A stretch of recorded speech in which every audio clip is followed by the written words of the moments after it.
Salam. Tak lupa kita junjungan kepada Nabi kita Muhammad sallallahu alaihi wasallam. Baik.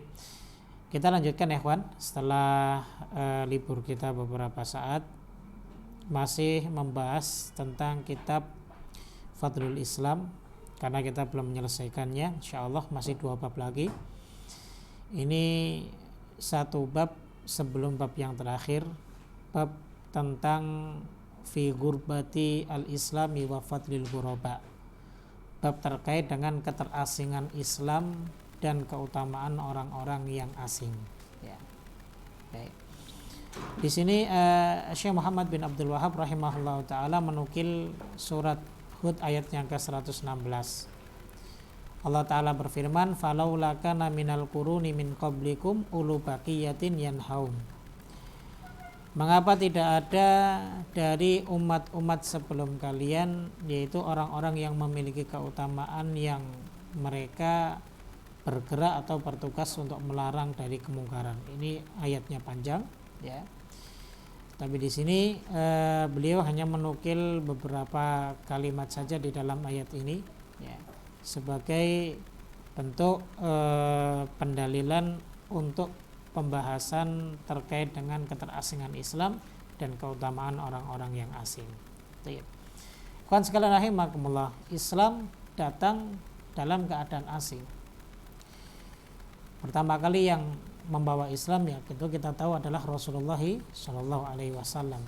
Ketika Allah mengutus beliau di usia yang keberapa? 40 tahun. Ya. Pertama kali saat dimana Rasulullah Shallallahu Alaihi Wasallam mendapatkan wahyu kum fa'angdir, surat Al-Mudaththir ayat yang keberapa? Kedua. Ya. Kum fa'angdir, bangkit dan berikanlah peringatan. Nah disitulah beliau, ya, diutus oleh Allah Subhanahu Wa Taala untuk membawa risalah agama Islam ini untuk disebarkan kepada umat beliau dan termasuk umat yang terakhir. Maka saat itu Rasul Shallallahu Alaihi Wasallam berdakwah dalam keadaan sendirian. Beliau belum ada umat, ya. Beliau belum ada pengikutnya. Lalu setelah itu baru, ya, Abu Bakar As-Siddiq radhiyallahu taala anhu merapat. Ya. Setelah itu kemudian di antara kalangan budak ada Bilal bin Rabah. Di antara kalangan wanita ada Khadijah bintu Khuwailid. Di antara kalangan anak-anak ada siapa? Ali bin Abi Thalib, Zaid bin Harithah, dan yang lain sebagainya. Dan paling banyak tentunya dari kalangan budak begitu. Makanya Rasul Shallallahu Alaihi Wasallam ketika ditanya, ya, siapa yang membersamaimu dalam urusan ini, yaitu dalam dakwah ini, ya, beliau mengatakan, ya, dari kalangan hur wa abd, dari kalangan orang yang merdeka dan seorang hamba. Yang dimaksud orang merdeka siapa? Abu Bakar As-Siddiq. Dan yang dimaksud dari kalangan hamba sahaya siapa? Bilal bin Rabah. Ini yang pertama kali menemani dan membersamai Rasulullah Shallallahu Alaihi Wasallam dalam dakwah. Ya. Lalu kemudian setelah itu banyak sekali yang masuk setelah mereka berdua. Ya. Satu persatu, baik itu dalam keadaan dalam posisi mereka sebagai orang yang berbebas ataupun mereka dari kalangan para budak. Tentunya keislaman mereka ini diliputi dengan kekhawatiran mendapatkan ujian yang begitu besar, ya, karena kedatangan Islam ini merupakan agama yang di kalangan masyarakat jahiliyah, khususnya di Arab, di Mekah itu merupakan keyakinan yang baru, ya. Sehingga disitulah Islam itu terasa asing bagi mereka. Makanya Islam itu tidak ada satupun di antara mereka yang berpegang kepada agamanya nenek moyang yang sebelumnya itu mendukung sepenuhnya terhadap agama Islam yang dibawa oleh Rasulullah SAW. Hanya sedikit. Makanya dakwah 13 tahun di Mekah itu yang ikut tidak banyak. Sehingga dari situlah Allah Subhanahu Wa Taala mengizinkan para sahabat untuk hijrah. Pertama kali hijrah kemana? Habasyah. Berapa kali hijrah ke Habasyah? 2 kali, ya. 2 kali diadakan hijrah ke Habasyah. Setelah itu baru Rasulullah Shallallahu Alaihi Wasallam diperintahkan oleh Allah Subhanahu Wa Taala, diizinkan untuk menghijrahkan beberapa para sahabatnya untuk ke Madinah dan diikuti nantinya oleh Rasulullah Shallallahu Alaihi Wasallam. Inilah badal Islamu ghariban. Saat itu Islam itu seakan-akan asing, tidak diterima. Ya.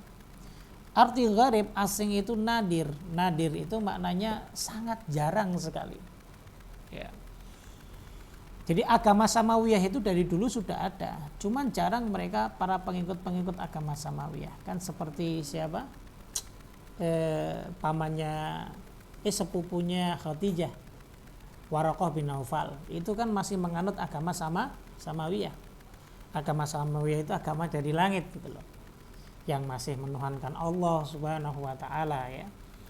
Kemudian juga ada pendeta yang namanya siapa? Bukhairah. Ya.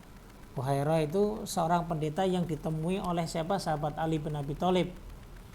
Ketika itu pendeta Bukhairah ini menyampaikan bahwa keponakanmu ini akan menjadi orang besar, karena ada ciri-ciri dan tanda-tandanya yang disebutkan di dalam kitab Injil sebelumnya. Jadi artinya sangat agama ini ya, karena Islam itu kan identitas ya, identitas sebuah agama ya, yang dibawa oleh Nabi Shallallahu Alaihi Wasallam. Tapi ajarannya itu ya sama seperti ajarannya Nabi Isa, seperti ajarannya Nabi Musa, seperti ajarannya Nabi Nuh, seperti ajarannya Nabi Ibrahim alaihi wassalatu wassalam. Yaitu apa? Menyembah kepada Allah semata dan menjauhi tauhid. Ini syariat, manhaj ya. Lalu kemudian adapun dari sisi ibadah dan lain sebagainya, tata caranya dan metodenya itu berbeda-beda. Tapi yang jelas misi pertama itu adalah untuk mengingatkan umat yang mereka pimpin ya, dari para rasul ini yang diutus oleh Allah, agar supaya umat-umat ini kembali kepada fitrahnya, yaitu menyembah kepada Allah Subhanahu Wa Taala semata. Jadi begitu ya. Nah, ini yang disebut dengan gharib. Gharib itu adalah asing ya. Ya, seakan-akan seseorang itu berada di sebuah tempat tapi bukan tempat dia, kan asing. Kalau kita sedang melakukan safar perjalanan, kita berada di satu negeri, itu sangat asing sekali. Dulu pertama kali saya pernah safar paling jauh itu ke Lampung. Itu di Lampung itu rasa asing. Kayaknya berbeda dengan bumi yang sering saya pijak, yaitu di Jawa. Padahal ya sebenarnya sama, langitnya sama, buminya sama ya.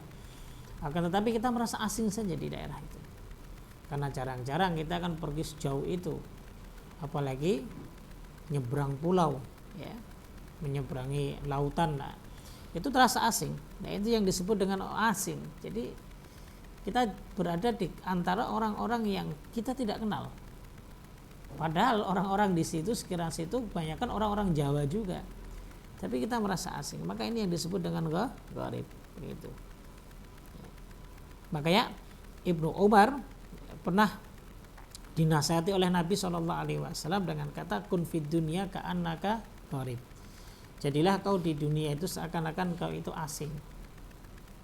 Asing artinya tempat tinggal asli kita adalah di mana? Di akhirat, bukan di dunia. Sehingga bagaimana sih kalau kita merasa asing di satu tempat? Maka tentunya kita tidak akan sembarangan untuk mengucapkan sesuatu dan melakukan sesuatu kan? Karena khawatir nih, kalau kita mengucapkan sesuatu, nanti ahlul balad, yaitu penduduk setempat itu akan menanggapinya berbeda, karena kita beda suku dengan mereka mungkin. Kalau kita melakukan sesuatu mungkin yang dimana kebiasaan di negeri kita ini dianggap hal yang sepele, tapi bisa jadi di negeri tersebut dianggap merupakan hal yang sangat buruk. Nah, Nabi menasihatkan kepada Ibnu Umar untuk menjadi manusia di dunia ini seakan-akan asing, karena hakikat kita ini adalah kita hanya singgah di dunia. Sehingga yang seharusnya kalau kita orang yang beriman, maka tempat kita ini surga. Maka di surga itu ya, diperuntukkan bagi mereka orang-orang yang takwa. Sehingga ketika kita disinggahkan di dunia, maka seharusnya kita harus berhati-hati ketika berada di dunia, karena kita orang bertakwa nih, kita orang beriman. Harus hati-hati ucapan kita, perbuatan kita, itu semuanya harus menunjukkan bahwa kita ini benar-benar orang yang bertakwa dan beriman. Kun fid dunya ka'annaka gharib au abiri sabil, atau seakan-akan engkau itu hanya seorang musafir yang lewat. Ya, musafir lah kalau kita sedang bersafar, sedang lewat di satu wilayah kan. Bagaimana sih keadaan kita ketika kita sedang bersafar dan kita melewati satu wilayah? Kan sangat cepat sekali, sangat singkat sekali. Nah, itulah kehidupan dunia. Maka Nabi Shallallahu Alaihi Wasallam mengajarkan kita untuk menjadi orang yang asing, sehingga kita bisa untuk berhati-hati dalam bersikap dan berbicara. Begitu. Baik. Ikhwan sekalian rahimakumullah. Kemudian kata beliau Syekh Shalih Fauzan yang mensyarah kitab ini adalah fal Islamu pada awalul amri ghariban. Islam itu ya, pertama muncul ya, itu dalam keadaan asing, yakni qalilan ahluhu. Pengikutnya sangat sedikit sekali. Kemudian setelah itu banyak. Ya, setelah itu menjadi banyak. Itulah satu kebenaran ya. Tidak harus ketika kita menyampaikan kebenaran merasa risih dan merasa khawatir. Sampaikan saja kalau itu kebenaran. Ima mau diterima ataupun tidak, ya urusan mereka yang mendengarkannya. Yang penting satu kebenaran itu sudah kita sampaikan. Andai kan itu kebenaran, kita yakini bahwa itu benar, sumbernya dari Al-Quran dan Sunnah, pasti suatu saat akan diikuti, pasti. Ya. Makanya dalam surat Al-Fatah ayat yang ke-29 di sini disebutkan, beliau menukil satu ayat ya, di mana ayat ini tidak sempurna ya, tentunya ayat ini panjang sekali. Allah Ta'ala berfirman, mathaluhum fil injili kazar'in akhrajat syat'ahu fa'azarahu fastagladha fastawa ala suqih yu'jibu zurra. Permisalan mereka dalam Injil itu disebutkan seperti kazar'in akhrajat syat'ahu, seperti orang yang sedang menanam satu tanaman, yang dimana setelah itu akhrajat syat'ahu ya, kemudian setelah itu tumbuh ya, tumbuh mengeluarkan tunasnya. Lalu fa'azarahu menjadi kuat.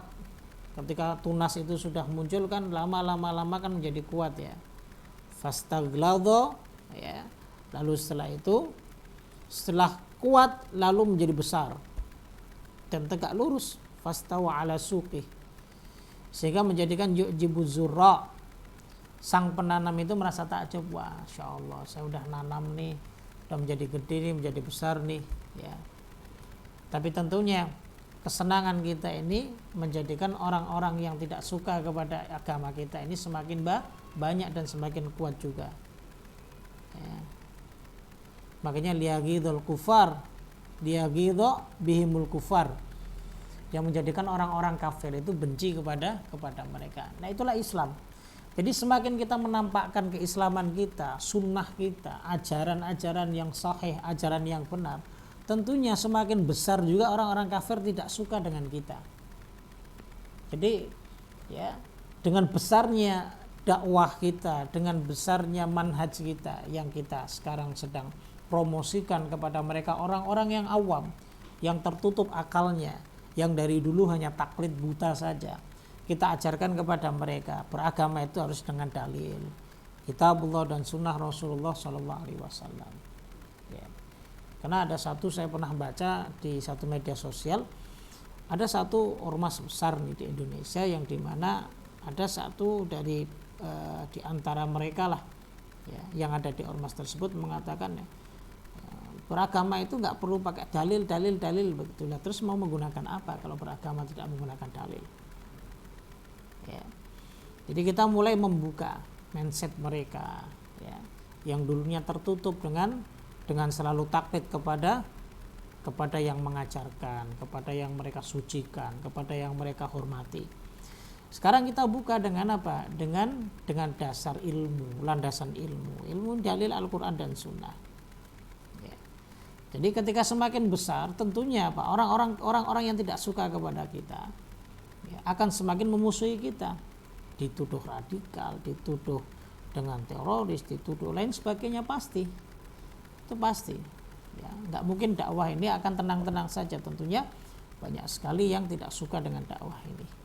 Ini sebagaimana Allah Subhanahu wa taala memberikan gambaran di dalam surat Al-Fatah ayat yang ke-29 ini. Ya. Makanya selama kita berpijak di atas Al-Quran dan Sunnah, maka tidak perlu berkecil hati.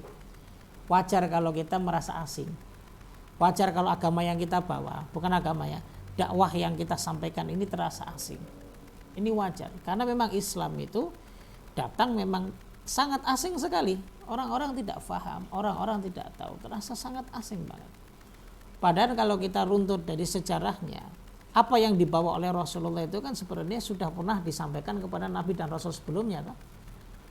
Milahnya Nabi Ibrahim itu ya sama dengan Rasulullah Shallallahu Alaihi Wasallam, dan itu sudah dikenal sebenarnya di masyarakat Mekah, karena Ka'bah itu yang bangun adalah Nabi Ibrahim. Tapi sekali lagi, karena apa? Karena akal mereka sudah tertutup, kemudian agama yang mereka anut itu sudah merupakan agama hanya taklidiyah, taklid saja, tanpa ada dasar ilmunya. Nah dari situlah sehingga menjadikan apa? Menjadikan ketika dikembalikan kepada fitrahnya, mereka akan terasa asing. Sehingga bagi orang-orang yang berakal, bagi orang-orang yang berilmu, bagi orang-orang yang mau berpikir, ya pastinya mereka akan kembali kepada fitrah mereka. Tapi bagi orang-orang yang sudah benci, bagi orang-orang yang merasa tersaingi, mungkin tersaingi massa ataupun tersaingi dari sisi materi, ketakutan, kekhawatiran mereka tidak ada jobnya lagi dan lain sebagainya, maka menjadikan apa? Menjadikan mereka benci dengan dakwah yang benar ini. Ya. Makanya seharusnya kebencian kita kepada seseorang itu harus mendasar. Ya. Tidak boleh kita benci kepada seseorang yang dimana seseorang tersebut tidak memiliki kesalahan apapun. Tuduhannya tuduhan yang tidak dibenarkan, tuduhannya yang tidak sesuai disampaikan. Jadi begitu hati-hati kalau menuduh orang lain. Hati-hati menuduh sesat, ya. Hati-hati menuduh suka ngafir-ngafirkan. Hati-hati ya. Hal yang seperti itu bisa kembali kepada diri mereka sendiri. Begitu. Sama dengan dulu para sahabat ketika dibenci oleh orang-orang kafir. Semakin kuat Islam di Madinah, ya semakin dibenci oleh orang-orang kafir. Semakin banyak juga musuhnya. Nah seharusnya kita sebagai sesama muslim harus memperkuat satu dengan yang lainnya. Kesalahan kita ini apa? Kesalahan kita ini tidak saling memperkuat, justru saling merendahkan dan mencemooh. Dalam hal nasihat-menasihat itu wajar. Ketika kita memberikan nasihat kepada orang lain bahwa apa yang diamalkan itu tidak benar. Ya, bukan berarti kita mengkaplingkan mereka neraka, tidak. Akan tetapi kita hanya memberikan nasihat bahwa apa yang dikerjakan ya itu tidak sesuai dengan tuntunan Rasulullah Shallallahu Alaihi Wasallam. Misal masih banyak amalan-amalan yang lain yang bisa kita kerjakan, kita amalkan. Toh itu pun mungkin kalau kita kerjakan, kita amalkan, kita nggak mampu, ya kan?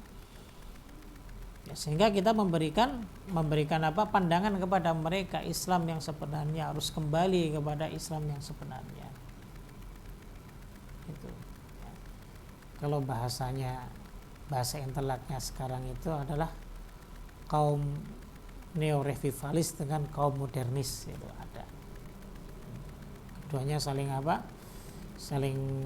berbeda pandangan. Ya. Yang satunya tetap kepada ajaran Islam yang kuno, istilahnya begitu. Kalau yang satunya mencoba untuk mengembangkan, tapi terlalu kebablasan sehingga menjadi liberal. Nah, jadi seperti itu ya. Sehingga jangan berkecil hati kalau kita dikatakan sebagai orang yang kayaknya kok berbeda dengan budaya Indonesia, karena kita ini pada hakikatnya bukan mengikuti budaya, kita ini hakikatnya mengikuti agama kita. Sehingga jangan berkecil hati kalau kita dianggap tidak sesuai dengan budaya Indonesia. Ya memang benar gak sesuai, karena memang yang kita bawa adalah agama, bukan budaya. Begitu ya. Taib. Kemudian ikhwan, dalil berikutnya yang dibawakan oleh beliau Syekh Muhammad bin Abdul Wahhab, di antaranya hadis yang pertama adalah hadis diriwayatkan oleh Imam Muslim. Nabi SAW bersabda, "Badal Islam ghoriban wa sayaudu kama bada'a ghoriban fatuba lil ghuraba." Islam datang terasingkan, akan kembali pula dalam keadaan asing. Maka berbahagialah bagi mereka orang-orang yang merasa diasingkan. Begitu. Itu hadis pertama. Kemudian hadis kedua riwayat Imam Ahmad. Di situ Ibnu Mas'ud radhiyallahu taala anhu membawakan hadis manil ghuraba, ketika dia berkata kepada Rasulullah, siapa yang dimaksud dengan orang yang asing? Qala an-naza'u minal qabail, orang-orang yang orang-orang asing di antara kabilah yang ada. Ya. Kita nih berada di satu wilayah di Indonesia misalnya. Wah, agamanya aku nggak sesuai dengan budaya, agamanya nggak ada masalah, nggak sesuai dengan budaya, karena memang agama bukan budaya. Kecuali kita membawa budaya Arab, itu beda lagi. Ya. Kalau agama maka meskipun dianggap tidak sesuai dengan budaya di satu negeri, di satu wilayah, ya tidak mengapa, karena ini agama kita, bukan budaya kita. Kemudian dalam riwayat lain juga disebutkan alladzina yasluhuna idza fasadan nas. Orang asing itu adalah orang yang baik di antara mereka orang-orang yang rusak. Itu orang yang asing. Ya, ketika kita berada di lingkungan kita sholat, mereka sedang mabok, sedang main gitar, sedang rokok di luar, nah itu. Ya. Atau riwayat lain Imam Ahmad meriwayatkan juga dari sahabat Sa'ad bin Abi Waqqas, fatuba yauma idzin lil ghuraba idza fasadan nas. Beruntunglah, berbahagialah ya, pada waktu itu bagi mereka orang-orang yang asing ketika manusia itu rusak. Ya. Makanya kita jangan heran kalau seandainya kita menampilkan ajaran agama Islam ini yang murni, lalu kemudian kita dicemooh ketika ada kerusakan di muka bumi ini, baik dalam bentuk akidah ataupun dari yang lain sebagainya, kemaksiatan, lalu kemudian mereka orang-orang yang tidak suka dengan Islam itu justru membela. Contoh salah satunya LGBT kan, yang baru-baru ini kan, LGBT itu bagi mereka orang-orang yang memang sebenarnya tidak suka Islam, orang-orang munafikun. Mereka menggembar-gemborkan boleh LGBT gini. Tapi ketika kita berbicara tentang Islam, mentauhidkan Allah lain sebagainya, dianggap radikal dan lain sebagainya. Ya itu wajar. Ya itulah kita berada di tengah-tengah masyarakat yang rusak. Ya. Kita katakan, kenapa? Ya rusaklah. Mereka pembela LGBT itu adalah orang-orang yang rusak. Dari sisi agama. Makanya kalau kita lihat tingkatan keburukan, kezalimannya, mereka orang-orang yang punya sifat seperti kaumnya Nabi Lut dengan para pezina itu tingkatan keburukannya itu lebih besar dari pezina. Orang yang zina, saya tidak menghalalkan zina ya, tapi orang yang zina itu masih lebih kecil lah ya, dosanya itu dibanding orang yang homoseksual ataupun lesbian. Kenapa? Dia masih dengan fitrahnya menyukai wanita, laki menyukai wanita, wanita menyukai lagi. Tapi kalau sudah lesbi, homoseksual, ini sudah bukan fitrahnya ya. Makanya pernah saya dengar satu debat yang ada di YouTube sih, saya lihat di satu televisi swasta itu, ketika ada seorang wanita yang membela LGBT ini dengan satu kiai yang masya Allah, yang masyhur ya, dari MUI, sudah dijelaskan ini rusak, ini ada dalilnya dari Quran dan Sunnah, dia bela mati-matian. Lucu aja, apa yang harus dibela ya. Katanya ada, karena saya dapatkan di dalam Islam itu ada jenis khunsa. Khunsa itu yang memiliki dua kelamin. Nah di dalam Islam yang memiliki dua kelamin itu Islam itu sudah memberikan solusi. Dia condongnya kemana? Kalau dia condongnya ke perempuan, ya sudah dia jadi perempuan. Kalau dia condongnya ke laki, dia jadi lelaki. Jadi begitu. Jadi tabiatnya sudah condong ke lelaki, maka sifat keperempuanannya harus dibantu untuk dimatikan. Kalau condongnya ke perempuan, sifat kelakiannya harus dimatikan. Sudah diberi ini, dan bukan berarti mereka kemudian melakukan melakukan perbuatan seksual, ya, tapi yang menyimpang, tidak, ya. Tapi dibantah dengan ini, dia tidak tahu objek yang dibicarakan itu apa. Nah, orang-orang yang seperti ini nih, ya, orang-orang yang merusak, ya, dan didukung lagi. Lah inilah makanya ketika kita menampilkan agama kita, ya, dengan kemurnian ajaran, kemurnian agama, lalu kemudian ditentang, dibenci, biarkan. Ya itulah, kita harus berbahagia ketika berada di tengah-tengah orang-orang yang rusak begitu. Kemudian, ikhwan, hadis yang berikutnya adalah yang diriwayatkan oleh Imam Tirmidzi, fatuba lil ghuraba, berbahagialah bagi orang yang asing, yang terasingan. Alladzina yuslihuna ma afsadan nasu min sunnati. Mereka adalah orang-orang yang memperbaiki manusia-manusia yang rusak dari sunnahku, dari ajaranku. Ya. Artinya kesimpulannya itu ada 3 sifat yang disebutkan di sini, ya, bagi orang-orang yang asing di dalam agamanya, ya. Ada 3 sifat, ya. Sifat yang pertama, ya, sifat keasingan dia, itu yang pertama. Inilah sifat orang yang asing, ya. Yang kedua adalah apa? Sifat alladzina yasluhuna idza fasadan nas. Dia dalam keadaan baik, meskipun manusia rusak, tetap berpegang teguh kepada ajaran yang benar. Yang ketiga adalah dia mau memperbaiki manusia yang rusak. Nah, tinggal kita mau berada di mana. Yang hanya diam saja, ya, kita merasa dicemooh oleh orang lain, ya berarti kita dalam tingkatan yang lemah imannya, tapi tetap masih mempertahankan bahwa diri kita ini diasingkan, mempertahankan sunnah ajaran Nabi Shallallahu Alaihi Wasallam. Ataupun yang kedua, ya, tetap dia memperbaiki diri dia, tapi tidak memperbaiki orang lain. Dan yang ketiga, ya tentunya dia mau untuk memperbaiki orang lain. Tentunya kita berada di salah satu dari 3 sifat ini, orang yang asing ini. Ya. Makanya kita dianggap sebagai fatuba, 3-3-nya itu tuba, orang yang berbahagia. Nah, jadi begitu, ya. Tayyib. Mungkin ini yang bisa kami sampaikan, ya. Waktunya nggak banyak, ya. Kita teruskan pada pertemuan berikutnya, masih terkait dengan bab keterasingan Islam. Ya, sekali lagi bahwa Islam itu memang asing, meskipun penduduknya banyak, ya, pengikutnya banyak, tapi ternyata tidak menghilangkan dari keterasingan agama ini. Masih saja, bahkan terkadang yang minoritas menganggap kita ini agama yang asing, padahal kita agama yang mayoritas. Begitulah Islam, ya.